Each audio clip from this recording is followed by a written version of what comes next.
Okay. You'll hear more from Mayor Heapshire at the end of the program.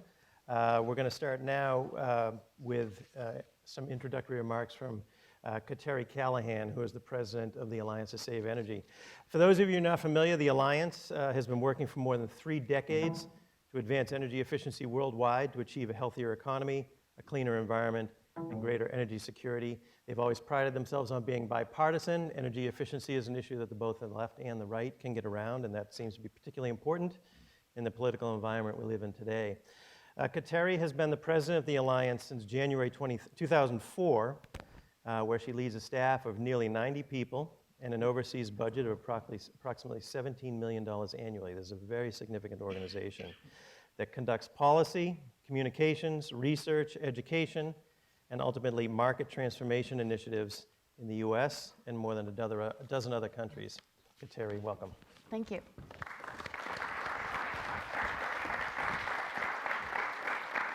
Thank you, Andy. I'd like to start by thanking our co-host, the Herb Institute, for inviting us here today and for doing so much work to bring you all a fabulous program.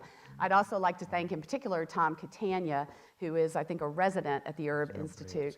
Really, the program that you see before you and the hard work to bring together these speakers, a lot of that belongs to Tom, so we appreciate that. I'd also like to thank the sponsors of today's event, but particularly I'd like to note the Dow Chemical Company, Whirlpool, and Johnson Controls, as they are all members of the board of directors of the Alliance to Save Energy. So thank you to all of those. This is the 3rd stop that the Alliance to Save Energy has made on our Energy 2030 on the Road tour, where we're trying to engage some of the leading communities and the leading states in our effort to create a nationwide goal and implementation of plans to double energy productivity in the US between now and 2030. We have gone first to Seattle, then to LA, most recently to Las Vegas, and I have to say that while all of those were wonderful events and resulted in what we wanted to see happen, which was people taking the pledge and joining with us to work on this important nationwide goal, none of those places had as robust an agenda or as robust sponsorship and participation by the corporate sector. So congratulations to all of you on this. When we decided where we were going to go as the Alliance to Save Energy to engage states and local areas, we want all 50 states, communities all across the country to be engaged, but we thought that the best way to do that, particularly with limited resources, was to pick those areas where there was leadership and where we thought that bipartisanship could sprout, grow, and flower, hopefully to the benefit of all. Michigan has been a leader. You've seen a lot of that here. I'll talk a little bit more about it. And we really believe that the groundwork has been done here so that there's an awareness and an understanding that energy efficiency is something that provides not only environmental benefits, but very significantly economic benefits and energy security benefits. So we're here because of the work that all of you have done as a community, as a university, as a state, and to look at what's the next level. So my job is to try to put forward a vision for what that next level of opportunity and of implementation of energy efficiency can be. And we believe that that vision is all around, as Dr. Miranda said, creating and looking at energy efficiency through the lens of economic development and having that conversation, because it really, we have found, takes away some of the issues and the heat on climate and other energy issues, and it is the sweet spot for where we can come together to move the country forward with sustainable energy. After setting that vision, I'm hoping that you all will join with us. We already are pleased that Mayor Heaphy he was the first mayor in the United States to sign up to the goal of doubling energy productivity in Ann Arbor and has already begun to work with us on that. And I will be making a call at the end of my brief comments this morning for all of the rest of you to sign. And we actually have a way that you can do that today. There's a board up here. So during breaks, if you want to sign up today to join us to double energy productivity, there's a board and we will be happy to have you join with us. Andy introduced the Alliance, and I just want to say a couple of words about that and stress just as a way to build where we're going and the vision that I want to put forward to you today. The Alliance is a bipartisan organization. We're an NGO, but we're very unique in that because we were formed by 2 sitting members of Congress. Hubert Humphrey, a Democrat from Minnesota, and Chuck Percy, a Republican from Illinois. And we were formed as a result of the first energy crisis in this country, the oil embargo and then the resulting energy crisis. And out of the ashes of that came this notion that if we were going to address all of the significant issues surrounding energy use in this country, that there needed to be an alliance between government, policymakers on both sides of the aisle, the business community, consumers, environmental groups, and labor. And that really was the genesis and the origin of the Alliance to Save Energy. And we've maintained that all through the 37 years of our existence. We now have 16 sitting members of Congress as honorary members of our board of directors. It's bicameral and it's bipartisan, and not only is it bipartisan, we have members representing the very conservative side of the Republican Party and the very liberal side of the Democrats. And they've all found a way to come together on energy efficiency. What's happened as a result of that for this country is that over the course of the last 40 years, we've doubled energy productivity. So when I set forward this bold, audacious goal of the United States doubling energy productivity between now and 2030, all I'm really talking about is shortening the time frame for doing that over what we've already been proven can be done in this country. Right now, we are offsetting the need for 50 quads of energy. That's about half of the energy we use to power the economy today. And that is saving Americans $400 billion a year, and it's avoiding putting 2.5 billion pounds of CO2, 2.5 billion tons of CO2 up into the atmosphere. So we've made very great progress. Pat ourselves on the back.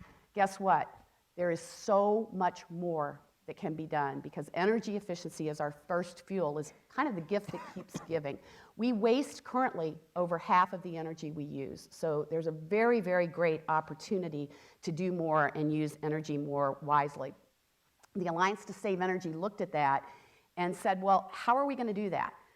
The way we've done it in the past is really on a framework of good policies. Better and better building energy codes, appliance and equipment standards, investment by utilities. What's the path forward? So we formed a commission, again on a bipartisan basis, brought together all the key stakeholders that have to be engaged and said, all right, what do we need to do to take energy efficiency to the next level? So we as staff came forward and said, okay, McKinsey says that we can reduce energy consumption in the US by 25% by 2030. We think that should be the goal. Our commissioners looked back at us and they said, no, that is not a goal that's going to be able to attract the kind of robust bipartisanship and work that you're going to need. You need to articulate that in a way that people can readily understand that you're not trying to just sacrifice, reduce, but that really what we're talking about is improving our quality of life, improving our economy. So we went back, sharpened our pencils, put them to paper again, and came up with the notion that, wow, what about if we take the frame of doubling energy productivity? Well, guess what? Doubling energy productivity, which means that we're going to get twice as much economic output for each unit of energy, twice as much GDP for each unit of energy over what we're getting today. That is essentially the same as reducing energy consumption by 25%. But guess what? People embrace that notion because they get it, right? We're going to do more with less. We are going to finally be able to untie in this country economic growth from energy demand. So we had an economic analysis done of this goal.